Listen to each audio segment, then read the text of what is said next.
Akkam nagaa jirtaa? Fayyaa galata Rabbii akkam Nagaa jirtaati. jira galata Rabbii. Islaamaa qabachuudhaaf immoo namni Aywa. mirqaanetumaan jedha. Eeyyen. Islaamaan nu rabbii tokkicha qofa jenna Yesuusii waaqan jennu akka kanan jenneen beektaami? Eeyyen nan beeka. Waaqni rabbiin tokkicha qofa akka ta'e amantee jirtaa? Eeyyen. Nabiyyoota hundumaa fudhattee Nabi Muhammadin illee ergamaa xumuraa akka ta'an amantee jirtaa? Aywa. Okay. Tole amantii kiristaanaa kamiin keessa turte duraan? Peenteedha moo ortodoksiidha? Ortodoksii. Okay.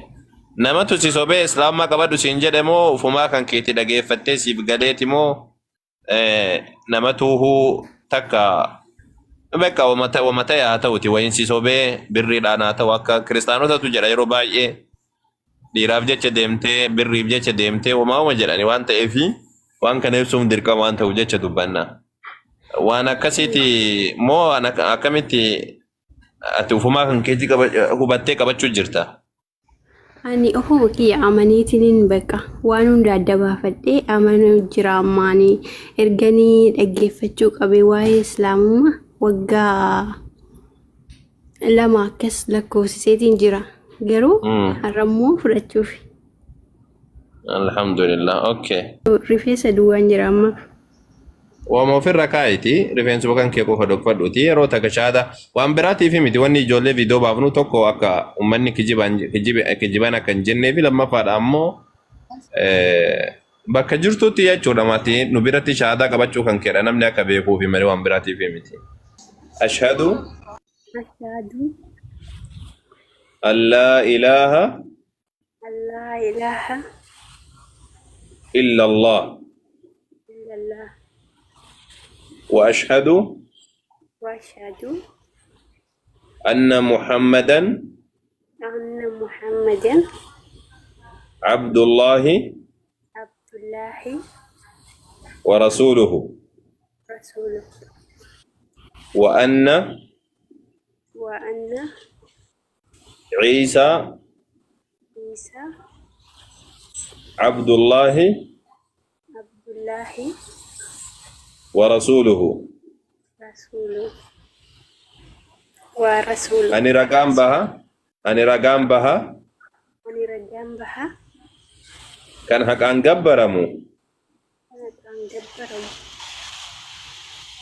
rabbii tokkicha malee akka hin jirre rabbii tokkicha malee akka hin jirre nabiyyiin Muhammadis nabii Muhammadis gabricha rabbiitii fi gabricha rabbiitii fi ergamaa rabbii akka ta'an ergamaa rabbii akka ta'an ragaan ba'a.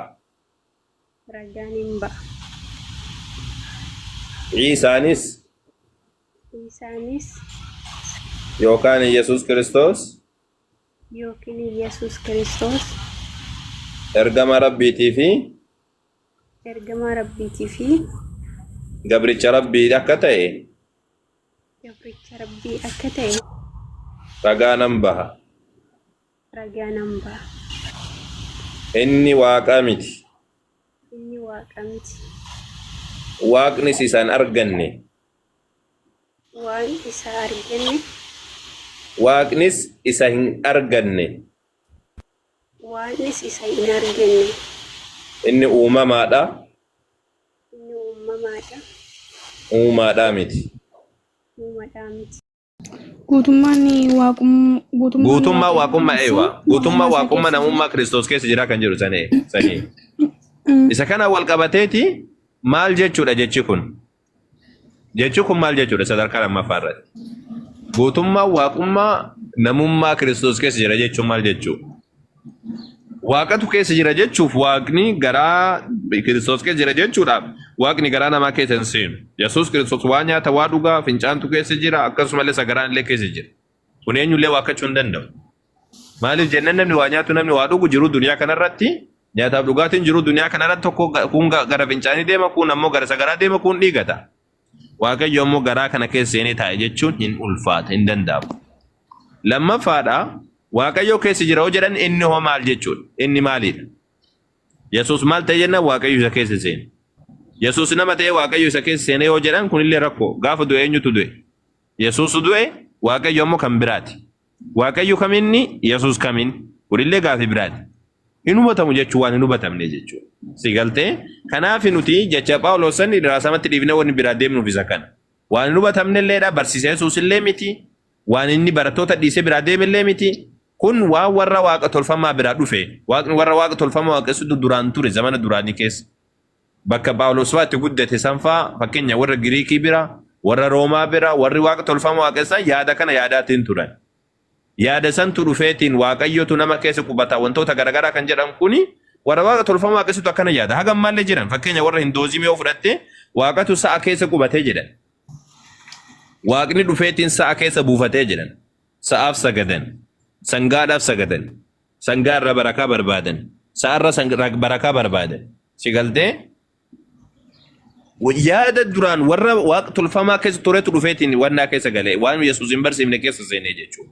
Waaqni dhufee nama keessa qubata. Waaqni dhufee nama keessa buufata. Namni achumaa gara waaqaatti jijjiiraman kan jedhu kun yaada kufaadha. Yaada warri waaqa tolfamaan qabaachaa ture malee yaada nabiyyoonni tokkollee barsiisanidha miti. Nabiyyoonni tokkolleen waaqayyo dhufeetiin nama ta'ee nu gidduu buufata ka jedhee barsiise tokkolleen hin jiru.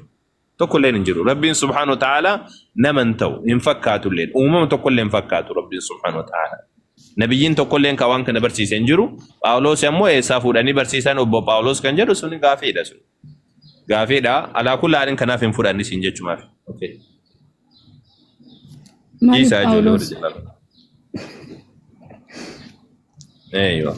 Phaawulos bartuu Yesuus hin turreo. Bartuu Yesuusii miti Phaawulos. Gaafa Yesuus jiru bar umriidhaan dhaqqabee jira beektee? Phaawulos umriidhaan Yesuusin dhaqqabee jira. Laakiin ammoo Yesuus itti namanni osoo Yesuus jiru. Erga Yesuus du'een boodayyuu erga Yesuus astagfirullah erga Yesuus ol fuudhameen boodayyuu Phaawulos dhufeetiin ani Yesuus natti mul'atee jira jedhee barattoota isaatiitti himee barattoota isaatiin wal lole akira irratti barattoota isaatii wal lole inni ni dubbata warri Eeshiyaa guutuun narraa garagalanii jedhee dubbatan iyyuu. Warri Eeshiyaa guutuun narraa garagalanii jedheetiin dubbatan warri Eeshiyaa jechuun barattoota fa'aa fi warra barattoota hordofu jechuudha. Narraa garagalan namoonni hundinuu nagateetiin jira jedhee dubbata. Phaawulos barataa Yesuusii miti.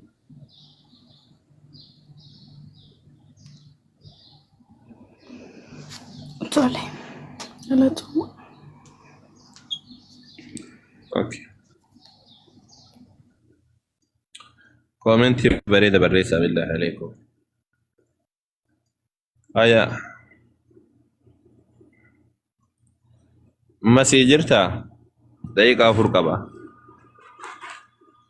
Ijoolleen maa jala lixxisa?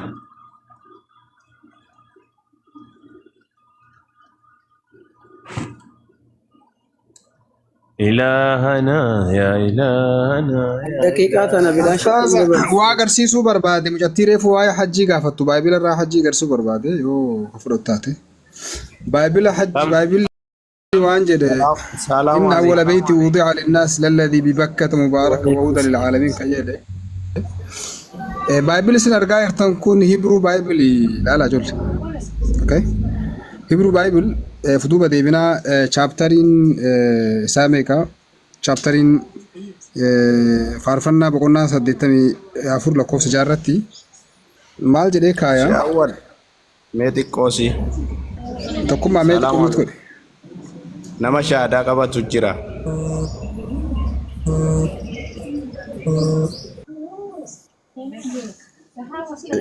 Aye shaadaa qabata seenu aye. Okay, mas isi deebisa. Haa ergatu namni shaadaa qabatu. Laala hagam takka komini kun kumaara uummata taphataa jiru.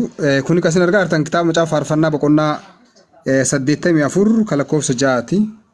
Isaan yeroo dachaa gogee nama boosisu keessa adeeman jedhe jecha bakka sana ciaqee jira macaafni afaan Oromooti adeeman iddoo sana lafa bishaan burqu hin godhatu bokkaan inni dura roobus eebba isa irra indiriirsaa jedha bakka keessa haqanii jiran afaan oromoo irratti haqanii jiran baayibila hibruu irratti haqammaa hin haqamne isaa yeroo bakka keessa dabran jedhee kaaye bakkaan kun maal jennee yoo baayibiluma deebinee wannaa sanuu baasu bakka jechuun akkuma isin argaa jirtan kana bakka hajjiin itti godhamu jedhee hima jala kanatti dhufee maal jedha there are no direct corresponding strong Greek in text jechuun kun jalqabuma irraa jecha Greek miti for the Hebrew term jecha Hebrew tokko bakka jedhu specified Hebrew proper noun without Greek equivalent jedhee gad bu'ee maal jedha seetanii egaa okay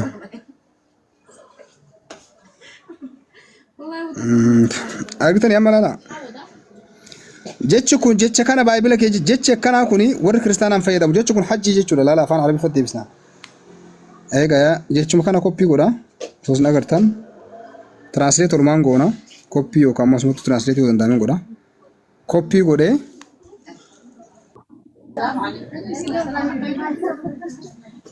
Hebrew kan boqonnaa kan barbaadu lakkoofsa 5 irratti jechuudha asin lakkoofsa 6 bantanii misi lakkoofsa 6 irra lakkoofsa 5 irra bana waan hajji majeetiin maqaadha warra hajjiif deemu jedhe bakkuma san bakkuma bantan san faarfannaa bantanii warra hajji warra hajjiif deemu jedha faarfannaa 84 lakkoofsa 5 lakkoofsa 6 dubbistanii misi lakkoofsa 5 jechuudha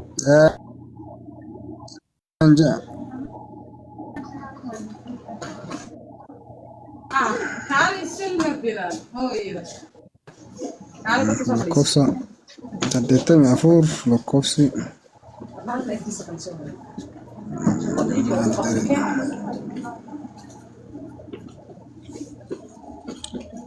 tokkummaa yoo namni shaadaa sibira qabatu simbira jiraate dubbadha ayyee abaasaniif dubbadha